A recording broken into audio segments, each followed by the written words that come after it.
Hey everybody, today we're going to show you guys how to cook a chicken whole, probably the easiest method. We're going to be using one of these chickens from Sam's. It's going to be a 2-pack, but I'm only going to show you the steps for one of them. We're going to take this chicken, fit it down on a handy dandy can of adult beverage, and we're going to create a beer can chicken. So I've got two methods I'm going to use today. The first is this brand new kind of chicken rack that I picked up from Academy. The second chicken is going to use this classic beer can holder that we've actually used before several times. It works really well. We're going to do a simple seasoning with Everglades all-purpose seasoning and Great Value brand lemon pepper.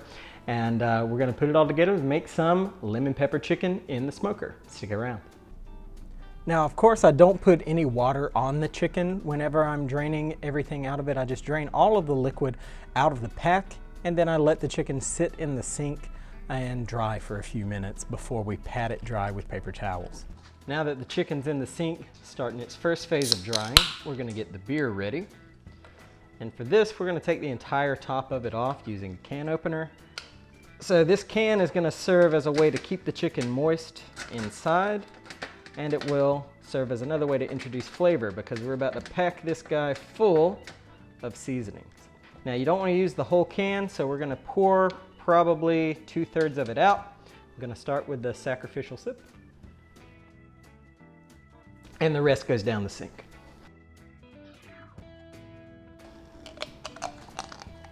So this is what it's going to look like on the inside. When you've done that, we'll just tear this off, and we're going to pour lemon pepper directly in.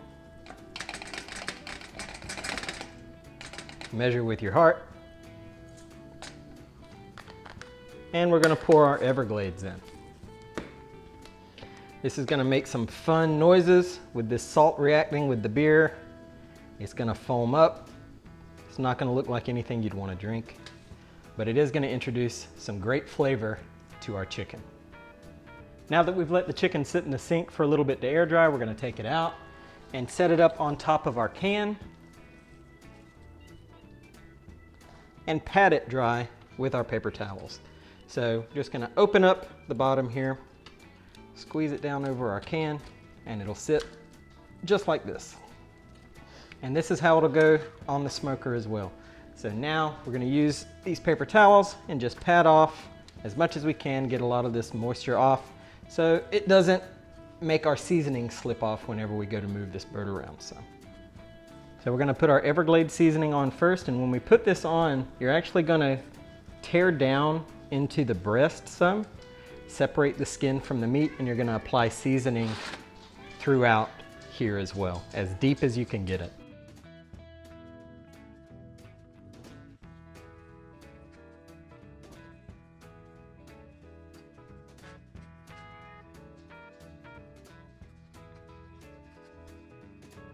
And we'll do this with the Everglades and the lemon pepper seasoning.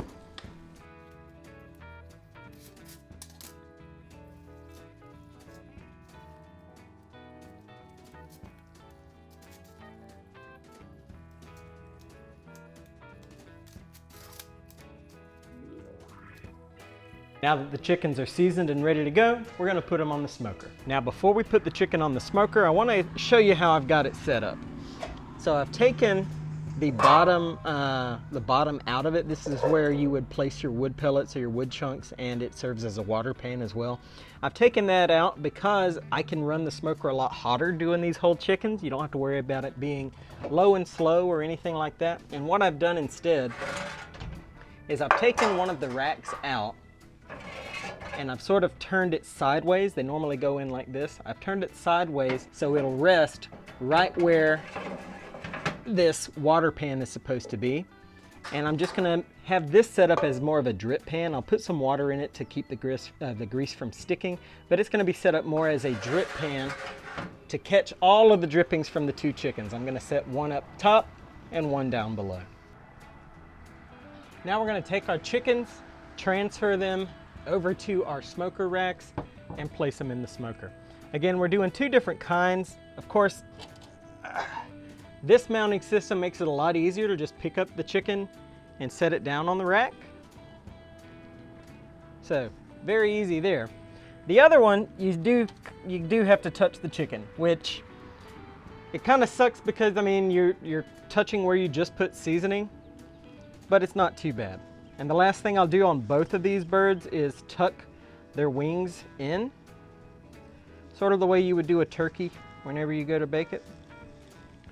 And we'll place them on the smoker.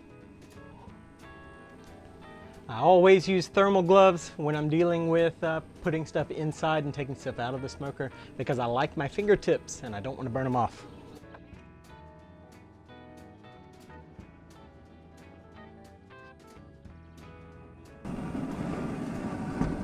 I do have to tuck the wings on the top bird. I forgot to do that.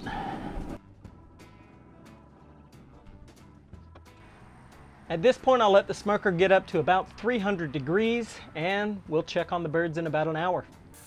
Okay, about an hour in, we are holding strong at 300.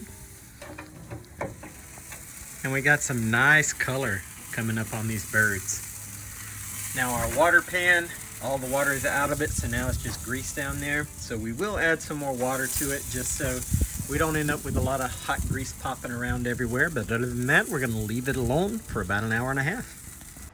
All right, we've got one chicken out. We probed it. It was up to temp. We're gonna probe the second one. That was a little lower. We're shooting for 165 in the breast. If it's a little higher in the thigh, that's okay.